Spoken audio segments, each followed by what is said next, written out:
Hello दोस्तों, स्वागत है एक बार फिर से आप सभी का आपके अपने YouTube channel Phoenix academic classes में। दोस्तों, इसकी पिछली वीडियो में मैंने आपको बताया था कि लॉ ऑफ रिफ्रैक्शन क्या है, और साथ ही साथ मैंने कुछ चीज़ें बताई थी रिफ्रैक्टिव इंडेक्स के भी बारे में, और मैंने ग्लास स्लाइड में भी आपको रिफ्रैक्शन बताया था।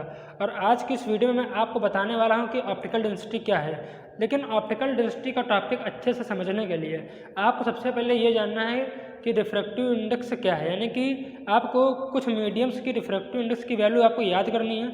आपके सामने मैंने कुछ वैल्यू लिख दी हैं जो कि एग्जाम में भी खास कर यही पूछ जाती हैं। ठीक है, देखो, एयर की होती है 1.003, वाटर की होती है 1.33, अल्कोहल की होती है 1.36, केरोसिन की होती है 1.44, आइस की होती है 1.31, और रॉक सॉल्ट की होती है 1.54, डायमंड की होती है 2.42। दोस्तों, ये जो रिफ्रैक्टिव इंडेक्स की वैल्यू है ये अलग अलग मीडियम के लिए वैल्यू हैं, तो इनको आपको याद करना है जिससे आपको ऑप्टिकल डेंसिटी का जो टॉपिक है वो आपको अच्छे से समझ में आए। तो अब मैं क्या करने वाला हूँ कि आपको ऑप्टिकल डेंसिटी समझाने वाला हूँ क्या होता है ऑप्टिकल डेंसिटी, इसका मास डेंसिटी से क्या लेना देना है, और साथ ही साथ मैं आपको बताने वाला हूँ कि ऑप्टिकली रेयर मीडियम और ऑप्टिकली डेंसर मीडियम क्या होता है। दोस्तों, इसको समझने के लिए मैं दो एग्जाम्पल्स लेता हूँ। ठीक है, तो पहले इसको मैं रब कर देता हूँ। एक मैं एग्जाम्पल लूँगा केरोसिन वाला। ये मान के चलो ये अपना केरोसिन है। ठीक है, ये केरोसिन है, यानी कि जिसको हम हिंदी में कहते हैं मिट्टी का तेल। और ये मान के चलो मीडियम है अपना दूसरा वाटर। क्या है? वाटर। ठीक है, वाटर। एक ये केरोसिन का मीडियम है, एक ये वाटर का मीडियम है। दोस्तों, क्या है, देखो क्या होगा जब हम इनसे एक लाइट रे, इन दोनों से मान लो हमने एक लाइट रे पास कराई, तो दोनों मीडियम क्या करेंगे, अपनी पूरी एबिलिटी का प्रयोग करेंगे। दोनों मीडियम क्या करेंगे, अपनी पूरी एबिलिटी का प्रयोग करेंगे जो लाइट रे आ रही है उसको रिफ्रैक्ट करने की, उसको डेविएट करने की। बस इसी एबिलिटी को, मीडियम की इसी एबिलिटी को हम लोग ऑप्टिकल डेंसिटी के नाम से जानते हैं। ठीक है, यानी कि साफ साफ शब्दों में कह सकते हैं कि the ability of the medium to deviate the ray of light or to refract the ray of light is called its optical density। उस मीडियम की ऑप्टिकल डेंसिटी क्या होगी कि उसके अंदर कितनी एबिलिटी है कि किसी भी लाइट रे को वो कितना रिफ्रैक्ट कर पा रही है, उसी चीज़ को हम लोग बोलते हैं ऑप्टिकल डेंसिटी। तो दोस्तों, ये आपको समझ में आ गया होगा कि ऑप्टिकल डेंसिटी क्या है। देखो, केरोसिन का जो रिफ्रैक्टिव इंडेक्स होता है ना, वो होता है 1.44। ठीक है, और जो वाटर का रिफ्रैक्टिव इंडेक्स होता है वो होता है 1.33। अब देखो, रिफ्रैक्टिव इंडेक्स से आपको बहुत कुछ सीखने को मिलेगा।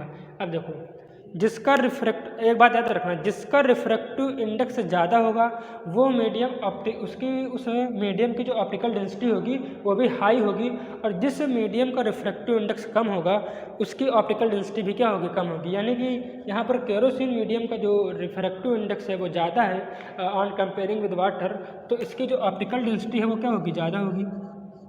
ऑप्टिकल डेंसिटी इसकी क्या होगी, ज़्यादा होगी, और इसकी ऑप्टिकल डेंसिटी क्या होगी, कम होगी। ऑप्टिकल डेंसिटी कम होगी, इसमें क्या होगी, ज़्यादा होगी। अब देखो, जिस मीडियम की ऑप्टिकल डेंसिटी ज़्यादा होती है उसी मीडियम को हम लोग कहते हैं ऑप्टिकली डेंसर मीडियम। क्या कहते हैं, ऑप्टिकली डेंसर मीडियम।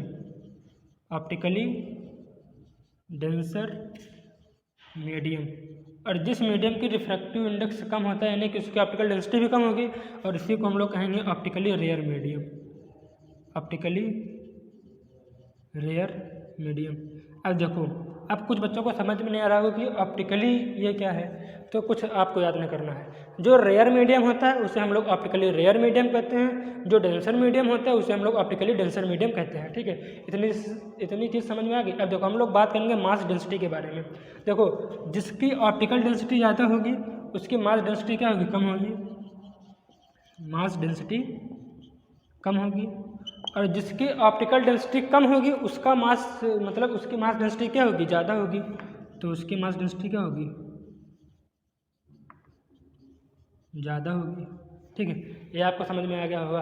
अब देखो, यहीं पर एक बात में याद रखना कि जिस मीडियम का रिफ्रैक्टिव इंडेक्स ज़्यादा होता है तो उसकी ऑप्टिकल डेंसिटी ज़्यादा होती है, वो ऑप्टिकली डेंसर मीडियम होता है। तो उस मीडियम में जब कोई रे ऑफ लाइट एंटर करेगी, यानी कि कहने का मतलब है जब केरोसिन मीडियम में मान लो यहाँ पर जब कोई रे ऑफ लाइट एंटर करेगी, क्योंकि ऑप्टिकली डेंसर मीडियम है ऑन कंपेयरिंग विद वाटर, तो और यहाँ पर भी कोई रे ऑफ लाइट एंटर करेगी तो यहाँ पर जो स्पीड ऑफ लाइट होगी वो कम होगी वाटर से। क्यों? क्योंकि ये याद रखना कि जो मीडियम ऑप्टिकली डेंसर होता है वहाँ पर स्पीड ऑफ लाइट कम होती है, और जो मीडियम ऑप्टिकली रेयर होता है वहाँ पर स्पीड ऑफ लाइट क्या होती है, ज़्यादा होती है। कहने का मतलब है कि मान लो कोई एक रेयर मीडियम है और वहाँ से ray of light denser medium में जाती है तो क्या होगी, इसकी स्पीड ऑफ लाइट कम हो जाएगी, और जब कोई ray of light denser medium से रेयर मीडियम की ओर जाएगी तो उसकी जो स्पीड ऑफ लाइट है वो बढ़ जाएगी। बस इसी से आपको एक बात और याद रखनी है कि जब कोई रे ऑफ लाइट मान के चलो रेयर मीडियम से डेंसर मीडियम में जा रही है, इसकी स्पीड ऑफ लाइट कम हो ही जाएगी, साथ ही साथ वो क्या होगी कि जो डेंसर मीडियम में जो नॉर्मल बना है वो नॉर्मल की ओर झुक जाएगी। लेकिन यही चीज़ उल्टा होगी कब, जब डेंसर मीडियम से रेयर मीडियम की कोई और लाइट जाएगी तो जब जैसे वो रेयर मीडियम में जाएगी तो नॉर्मल की वो रे ऑफ लाइट नॉर्मल से क्या होगी, दूर चली जाएगी। तो ये चीज़ें आपको याद रखनी है। तो आपको ऑप्टिकल डेंसिटी का टॉपिक अच्छे से समझ में आ गया। देखो सब चीज़ें किस पर निर्भर है, रिफ्रैक्टिव इंडेक्स पर निर्भर है। अगर आपको रिफ्रैक्टिव इंडेक्स याद है तो आप कुछ भी कर सकते हो। करने का मतलब है ये जो वन वर्ड के जो तुम्हारे क्वेश्चन बनते हैं ना, ये सब कर लोगे। यहाँ पर स्पीड ऑफ लाइट क्या हो जाएगी, ये मान के चलो स्पीड मान लो एस है तो यहाँ पर स्पीड ऑफ लाइट कम हो जाएगी और यहाँ पर स्पीड ऑफ लाइट बढ़ जाएगी। क्यों? क्योंकि ये रेयर मीडियम है, ये डेंसर मीडियम है। कहने का मतलब है हर चीज़ डिपेंड करती है रिफ्रैक्टिव इंडेक्स की वैल्यू पर। इसलिए मैंने वीडियो की शुरुआत में कुछ मैंने रिफ्रैक्टिव इंडेक्स की वैल्यू लिखवाई थी जिनको आपको याद करना है, ठीक है, वो बहुत ज़रूरी है, जिनकी सहायता से हम ये सब चीज़ें समझ सकते हैं। एक बार मैं रिकॉल करा देता हूँ कि मैंने क्या पढ़ाया है। देखो इसकी रिफ्रैक्टिव इंडेक्स है, इसका जो रिफ्रैक्टिव इंडेक्स की वैल्यू है ये आपको याद करनी है, जिसकी सहायता से आप सब चीज़ें कर सकते हो। जिसका रिफ्रैक्टिव इंडेक्स ज़्यादा, ऑप्टिकल डेंसिटी ज़्यादा, ऑप्टिकली डेंसर मीडियम है। जिसका रिफ्रैक्टिव इंडेक्स कम, ऑप्टिकल डेंसिटी क्या होगी, उसकी कम होगी और ऑप्टिकली रेयर मीडियम होगा। लेकिन इसकी मास डेंसिटी ज़्यादा होगी, इसकी मास डेंसिटी कम होगी। यहाँ पर स्पीड ऑफ लाइट कम हो जाएगी, यहाँ पर स्पीड ऑफ लाइट बढ़ जाएगी। बस ये कहने का मतलब है। तो दोस्तों आशा करता हूँ आपको ये सब समझ में आ गया होगा। तो तब तक के लिए बने रहिए, पढ़ते रहिए, मुस्कुराते रहिए और मिलेंगे आपको एक नई वीडियो में। जय हिंद, जय भारत।